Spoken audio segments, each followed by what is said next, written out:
And I'm gonna fight as hard as I can for you because you didn't deserve it. Tonight, a grieving mother is sharing her pain, hoping her son's story will save another child's life. So the teen was out on a date with someone that he had met on Instagram, and that someone was a convicted sex offender. While mom says her son had no clue who he was really meeting up with that night, the red flags were there. Now she's warning others. Tiffany Tucker has the story. What was the last thing that you said to your son as he got into that car? He said to me, "Ma, I'm gone." I said, "All right, son, be careful." I said, "Text me when you get where you're going."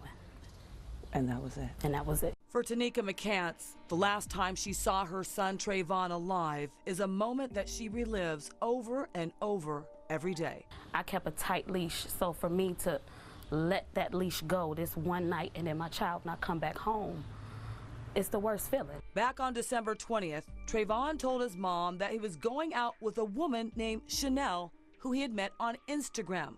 But what McCants says her 19-year-old son didn't know was that Chanel's legal name is Quentin Harris. Harris is a 30-year-old sex offender with a rap sheet full of felonies, including a 2010 case where Harris met a 15-year-old boy on Facebook and was charged with raping the boy in a hotel.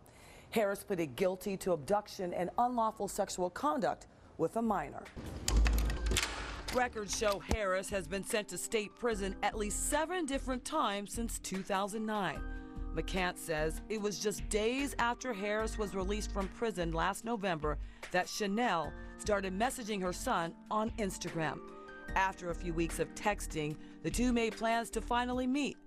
On the night of December 20th, Harris picked tre'von up at his home in Cleveland and they headed to Menor.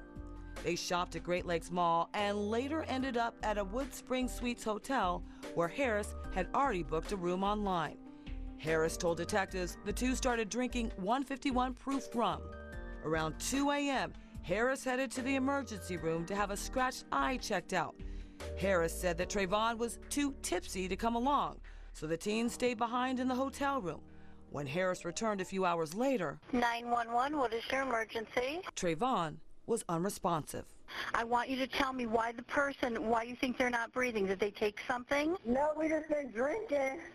I met him on Instagram. We've been drinking. He was perfectly fine when I left. He was breathing.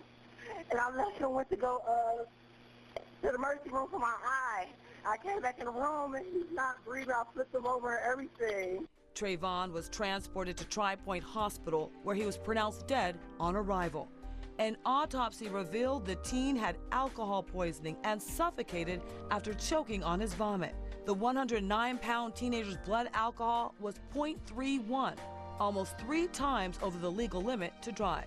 Police say Harris admitted to providing the alcohol, and text messages obtained as evidence show Harris sent tre'von a photo of the 151 proof liquor before they met and wrote, "I hope you can handle it." The 19-year-old replied, "What is that? I ain't even hip." He wasn't a big partier. No, he was not. So all this was out of his character. Yes. McCants believes her son tre'von would still be alive today if he would have known who Harris really was. There's no way that my son went knowingly, knowing that this was a man. And not knowing, this grieving mother says, that an encounter on Instagram would end in his death. Now she's warning others to be careful of the potential dangers of social media. Watch your kids, watch what they do, watch what they do on social media, because this all started with social media. He met my son on Instagram. Just be aware. I just don't want another child to fall victim to it at all. Her son gone, and the constant pain of knowing he's never coming back. If there was one thing that you could say to your son, what would you want him to know? And I'm sorry.